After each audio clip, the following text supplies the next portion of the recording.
Selamat pagi Bapak Ibu, Saudara-saudari yang dikasihi Tuhan. Pagi ini kita bersyukur karena Tuhan memberikan hari baru kepada kita. Tuhan Raja Semesta Alam memberikan kesempatan kepada kita untuk menikmati hari baru pemberiannya. Mari kita memuji Dia, Sang Raja Semesta Alam. Kita pujikan, pujilah Tuhan Sang Raja. Pujian ini digubah oleh seorang penggubah himne reformasi Jerman bernama Joachim Neander. Ia menulis kurang lebih 60 himne pujian kepada Tuhan. Dan ia adalah seorang pendeta di gereja Saint Martin, Bremen, Jerman. Mari kita puji Dia, Tuhan Allah kita.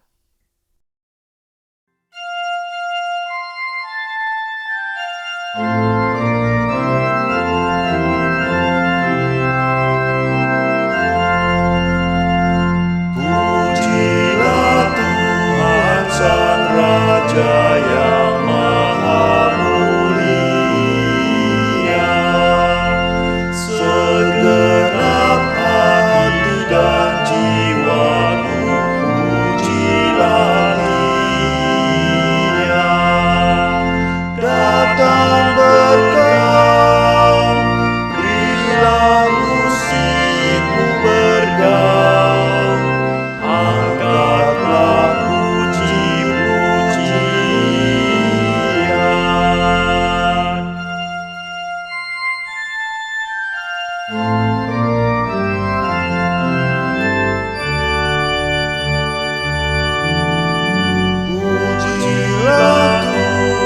segala kuasa padanya, sayap kasih-Nya yang amat menunggu anaknya.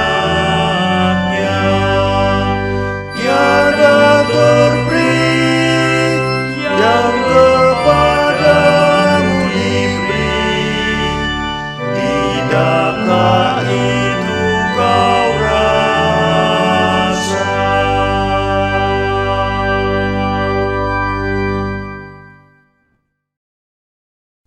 Sebelum membaca dan merenungkan firman Tuhan, marilah kita berdoa. Bapa yang baik, terima kasih atas penyertaan-Mu yang tak pernah putus dalam hidup kami. Ajari kami untuk hidup terus mengandalkan-Mu. Biarlah melalui firman-Mu ini kami boleh semakin mengenal Engkau dan hidup kami boleh Kau pakai untuk kemuliaan-Mu. Di dalam nama Tuhan Yesus kami berdoa. Amin. Tema renungan hari ini adalah mengisi kemerdekaan dalam keseharian. Bacaan diambil dari 1 Petrus 2 ayatnya yang ke-12. Milikilah cara hidup yang baik di tengah-tengah bangsa-bangsa bukan Yahudi, supaya apabila mereka memfitnah kamu sebagai orang durjana, mereka dapat melihatnya dari perbuatan-perbuatanmu yang baik dan memuliakan Allah pada hari Ia melawat mereka. Demikianlah firman Tuhan, syukur kepada Allah. Bapak Ibu, Saudara-saudari yang dikasihi Tuhan, ada banyak orang kecewa dengan orang Kristen yang menurut orang dunia seharusnya memiliki perilaku yang sangat baik dan terpuji. Namun kenyataannya, banyak orang Kristen yang tidak demikian. Karena itu, di dalam 1 Petrus pasal 2 ayat 12, Rasul Petrus mengingatkan setiap orang percaya untuk memiliki gaya hidup Kristen yang baik di tengah dunia. Rasul Petrus memakai istilah pendatang dan perantau untuk menyebut penerima suratnya. Hal ini menunjukkan bahwa sebagai anak-anak Tuhan, mereka harus memandang diri mereka sebagai orang asing yang menumpang di dunia ini, sehingga tidak perlu mengikuti gaya hidup, pola hidup, dan cara hidup orang-orang dunia yang berdosa. Mereka harus tetap memiliki kehidupan yang saleh, supaya ketika ada orang yang menggugat karena hidup mereka, semuanya itu dapat berbalik menjadi pujian ketika Tuhan datang kelak. Memiliki cara hidup yang baik di dalam keseharian adalah bukti nyata kita mengisi kemerdekaan di dalam Kristus Yesus. Contoh gaya hidup Kristen yang baik berdasarkan latar belakang penerima surat 1 Petrus tersebut adalah mereka difitnah. Namun mereka diajarkan untuk memiliki cara hidup yang baik, yaitu mengampuni, mengasihi, dan melakukan perbuatan-perbuatan yang baik. William Barclay menyebutkan sejumlah fitnahan yang diberikan kepada orang-orang Kristen pada zaman itu. Beberapa di antaranya adalah, yang pertama, mereka difitnah sebagai kanibal karena makan daging atau tubuh Yesus di dalam perjamuan kudus. Mereka juga difitnah tidak bermoral karena di dalam pertemuan mereka ada yang disebut sebagai pesta kasih. Yang ketiga, mereka dituduh merusak sistem perdagangan yang sudah ada, seperti yang dikisahkan dalam Kisah Para Rasul 19 ayat 21-40. Yang keempat, mereka juga dituduh atau difitnah merusak rumah tangga, karena sering rumah tangga menjadi pecah, karena sebagian menjadi Kristen, sedangkan yang lainnya belum menjadi Kristen. Seperti yang tertulis dalam Matius 10 ayat 34-36. Dan yang kelima, mereka difitnah tidak setia atau berkhianat kepada kaisar, karena mereka tidak mau menyembah kaisar atau mengakui kaisar sebagai Tuhan. Seperti yang dituliskan dalam Kisah Para Rasul pasal 17 ayat 7b. Rasul Petrus menjelaskan bahwa dengan mengadopsi gaya hidup Kristen yang baik, maka hal itu akan menjadi sebuah counter atas fitnahan, dan yang kelak akan mendatangkan kemuliaan Allah.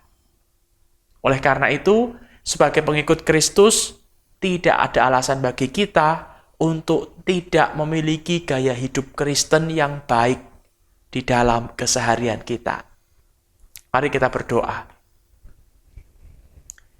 Bapa di surga, kami bersyukur pagi ini melalui firman-Mu kami diingatkan bahwa kami di dunia ini hanya sebagai pendatang.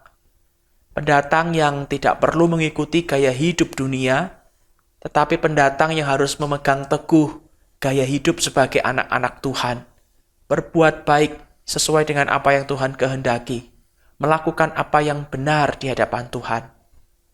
Mampukan kami di dalam keseharian kami untuk terus berbuat baik, berlaku benar, sehingga kehidupan kami boleh menjadi kesaksian yang nyata di tengah-tengah masyarakat, dan ketika ada orang-orang yang mencari-cari kesalahan kami, mereka tidak dapat memfitnah dan menjatuhkan kami, karena kami selalu berusaha untuk melakukan apa yang baik dan benar di mata Tuhan.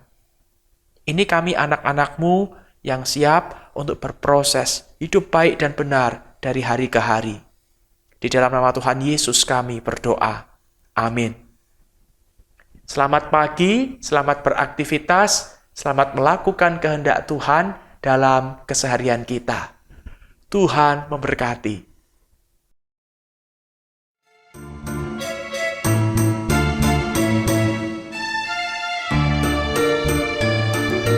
Angkatlah hatimu pada Tuhan, bunyikan kecapi dan menari. Jangan lupa bawa persembahan. Mari kawan, ajak teman bersama menyembah. Sorak-sorak haleluya.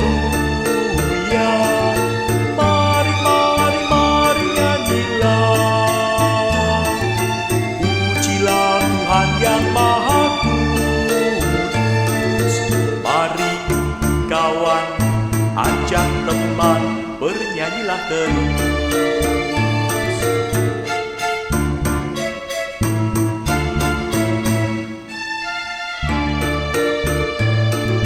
Janganlah mengaku anak Tuhan jika engkau mengeraskan hati. Jadilah pelaku firman Tuhan. Mari kawan, ajak teman bersama bersama menyembah. Sorak, sorak, sorak, haleluya.